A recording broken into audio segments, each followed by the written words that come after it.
I want to talk about making your own almond flour. It's really simple. I already started, but let me go over what I did so far. Is I got some sliced almonds, or slivered almonds, but it doesn't really matter. Just get almonds. And just put them in your food processor. In this case I'm using a Ninja. You do about a cup at a time. And you just process it real quick. Don't do it too long, just pulse it, maybe 5 seconds at a time.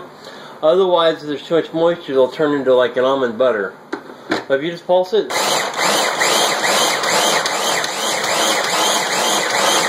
like that, it gets fine grained. Now you have to process this a few times because there's almonds that just don't want to go. So one thing, when I go ahead and do it, I'll get that amount there.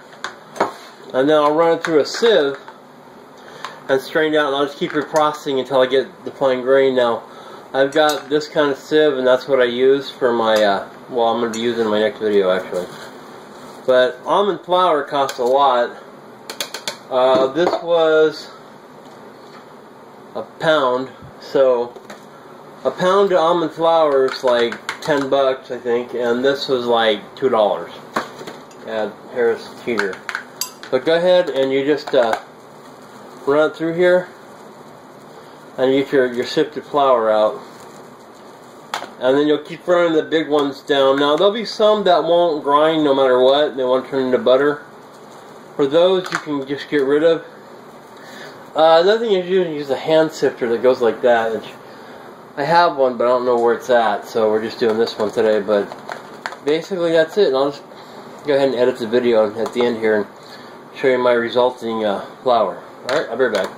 Alright, the other way, the easier way to do it is get the grinder. I asked my wife where it was and told me. So you just put your meal in here and you just turn it in the grinder gently so it doesn't fly everywhere. And this will get all your flour out, all your fine grained flour. And then once you're done with that,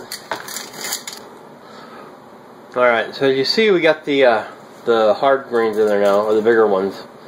So what I'll do, I'll just dump those back into the grinder, and we'll do the next batch, and then we'll get over there and we'll do it that way. So I'll be back once this is all ground and what we get out of a pound of flour. I'll be back. Okay, so here's what's left. There's about a cup here, and about half a cup, or 2 cups here. This needs to dry a little bit because it's starting to stick together, and I don't want it to turn to butter, so I'll just let that dry out and cool off a bit in there, and I'll grind that up later, and that'll give me about another 3/4 cup. So there you go, 12 ounces. It wasn't a pound. It's 12 ounces. It gives you a cup, about a cup, or 2.5 cups. Just say 2.5 cups. So there you go. It's really easy to do. And this is like flour consistency. Kind of feels like it's clumped together, but it's actually flour. I ran through a flour sifter. So there you go. Your own coconut, or well, we're doing coconut flour too, but in your own almond flour, real simple. All right, have a great day. I'm gonna pepper out. Thanks.